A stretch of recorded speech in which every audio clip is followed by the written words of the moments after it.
No hay nada como ser un macho alfa. Lomo plateado, músculos de acero, barba de leñador, hambre de náufrago, sed de vikingo, voz atronadora, manos de lija, pelo en pecho, cartera forrada, furia de titán, siempre dominante, nunca indominante. Muchos dicen que ser el hombre más fuerte y agresivo te llevará a la cúspide de la jerarquía. Se dice que el alfa es quien se queda con todas las nenas y tiene muchas ventajas. Además, afirman que este orden es lo natural. Pero, ¿y si todo fuera un mito? ¿De dónde salió el mito del macho alfa?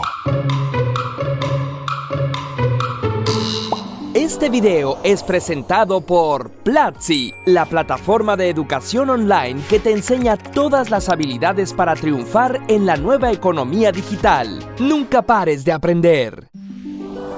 Quien inventó el término alfa fue el etólogo Rudolf Schenkel, quien en 1947 observó manadas de lobos grises. Notó que un par de lobos del grupo dirigían a los demás y que solo ellos se apareaban. En ciertas manadas, los machos luchaban por ocupar el puesto de líder, el alfa, el primero. Y en los años 70, el biólogo David Mech publicó un libro que popularizó el término. Ándale, mi rey, estas jerarquías de los lobos seguro también se aplican a las personas.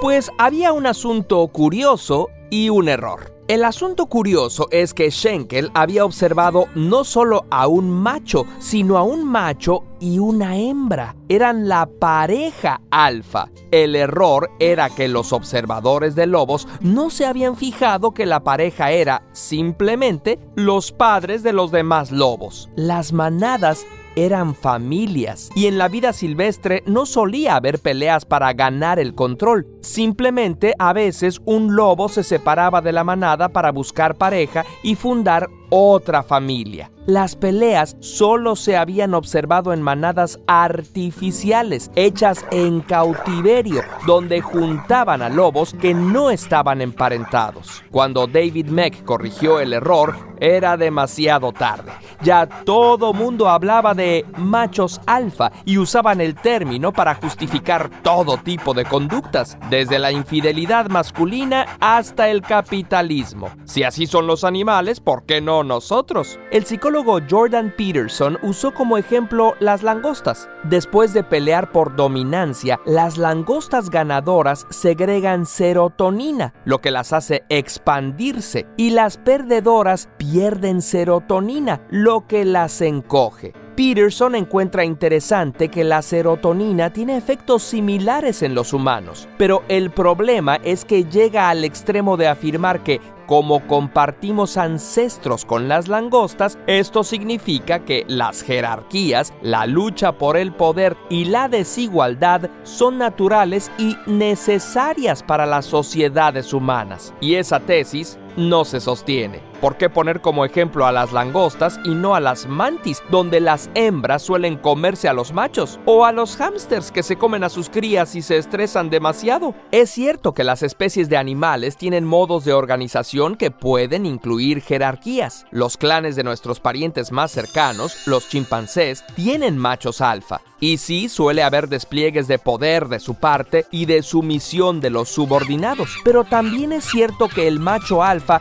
no siempre es el más fuerte o agresivo. A veces es el que más acicala a los demás o más comida regala, y puede estar aliado con otros chimpancés, machos y hembras, quienes comparten posiciones de poder. Y no siempre la pasa mejor que los demás. Su nivel de estrés puede ser mayor que el de sus subordinados. Igual de cercanos a los humanos son los bonobos. También manejan jerarquías, pero en este caso son las hembras las alfa. Y los conflictos entre bonobos suelen resolverse con intercambios afectivos y sexuales. Al contrario de lo que piensa Peterson, las jerarquías humanas no proceden directamente de la naturaleza. Si fuera así, serían iguales a lo largo del tiempo y en todas las culturas, y la historia no existiría. La evidencia indica que los modos de organizarnos tienen un fundamento social y cultural y que van cambiando en diferentes lugares y en diferentes momentos. El antropólogo Chris Bohm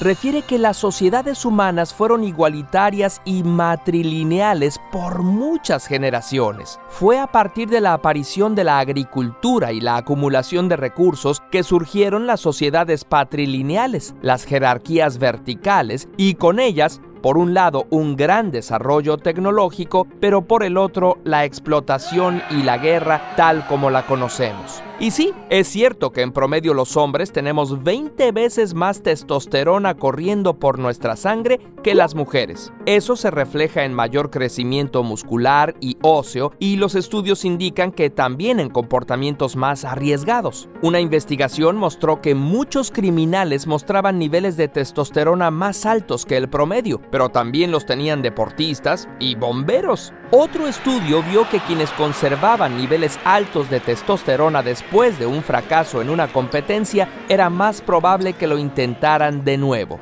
Entonces, sí hay una base biológica para esas ganas masculinas de ser mejor, pero la verdad es que no nacemos con el género ya construido. Se aprende a ser hombre. La noción del macho alfa está vinculada con el concepto de hipermasculinidad. Tomar todas esas ideas que culturalmente relacionamos con el estereotipo masculino como fuerza, independencia, resistencia, agresividad o iniciativa sexual y exagerarlas, convirtiéndolas en musculosidad, soberbia, insensibilidad, violencia y promiscuidad.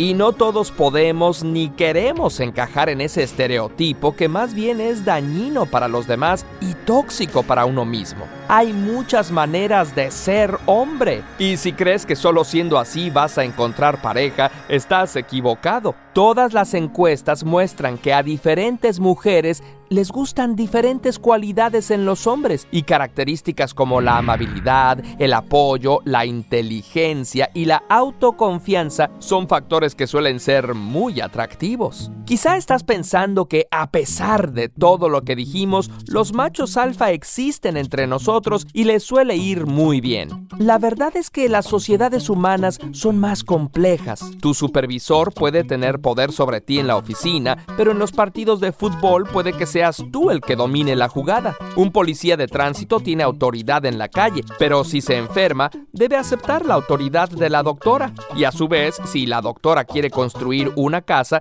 tiene que admitir la autoridad del arquitecto, quien se tiene que subordinar al agente de tránsito cuando va manejando. Ni conviene ni se puede que haya alguien que intente dominar todos los ámbitos. Es muy fácil distinguir cuando alguien quiere ser el alfa a toda costa, fingiendo seguridad en situaciones que no domina. Y es terrible vivir sintiendo que para probar tu masculinidad debes reprimir tus emociones y nunca pedir ayuda. ¿Tú qué piensas? ¿Es posible ser fuerte y al mismo tiempo sensible? ¿Seguro de uno mismo sin ser arrogante? ¿Tener seguridad sin ser agresivo? ¿Persistir en tus metas sin tratar de someter a los demás? ¿Ser hombre sin ser un macho alfa? Cuéntanos en los comentarios. Curiosamente. Y para mejorarse a sí mismo, lo mejor es aprender. Conoce Platzi. Tiene más de 700 cursos sobre programación, marketing, diseño, producción y emprendimiento. Aprende con expertos de cada industria y haz realidad esa idea que tienes o dedícate a lo que más te apasiona. Entra a platzi.com/curiosamente y recibe un mes gratis para que nunca pares de aprender.